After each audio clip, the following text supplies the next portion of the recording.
I regret very much that I cannot be with you, with my friends.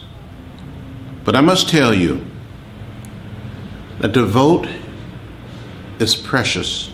It is almost sacred. It is the most powerful, non-violent tool or instrument we have in a democratic society. There must be something powerful. There must be something right about being able to vote. Why did people try to make it so hard and so difficult for people to register to vote or to be able to cast a vote?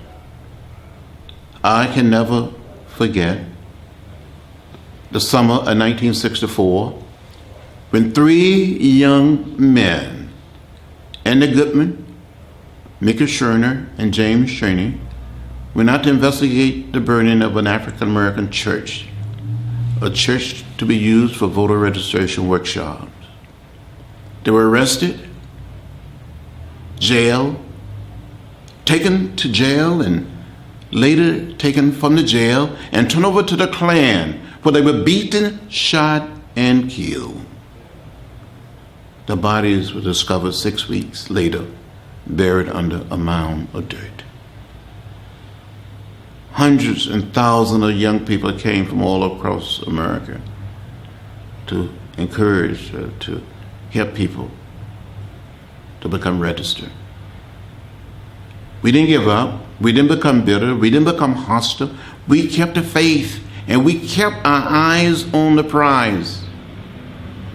And later, during the early part of 1965, we went into Selma, Alabama, to the heart of the Black Belt, where there were people who had tried over and over again to register to vote. Individuals asked to count the number of bubbles in a bar of soap, the number of jelly beans in a jar. People arrested, jailed. Yes, people stood in unmovable lines. There was one county in Alabama, Lowndes County. The county was more than 80% African American. There was not a single registered voter in the county. On one occasion, a man was asked to count the number of bubbles in a bar of soap, or to count the number of jelly beans in a jar. In early March of 1965, to be exact, March 7th, after one young man had been shot and murdered, we decided to march from Selma to Montgomery. 600 of us. We crossed the Emmett Pettus Bridge. We got to the top of the bridge. We saw a sea of blue down below Alabama State Troopers. We were told that the march would not be allowed, that we must return to our homes or to our church.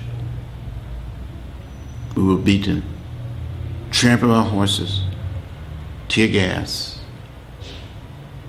17 of us are hospitalized. But finally, we made it from Selma to Montgomery. Because of what happened on Bloody Sunday, the Congress acted.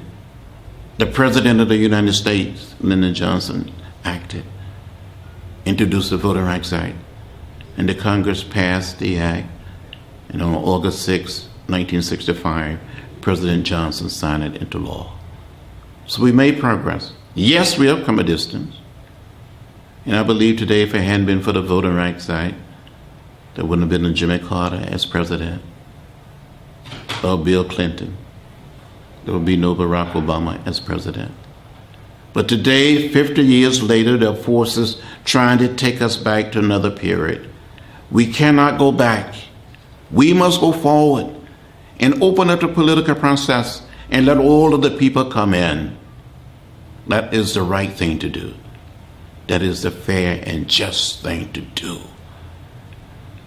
So we must continue to tell the story to inspire others to stand up and speak out and move forward. Thank you very much.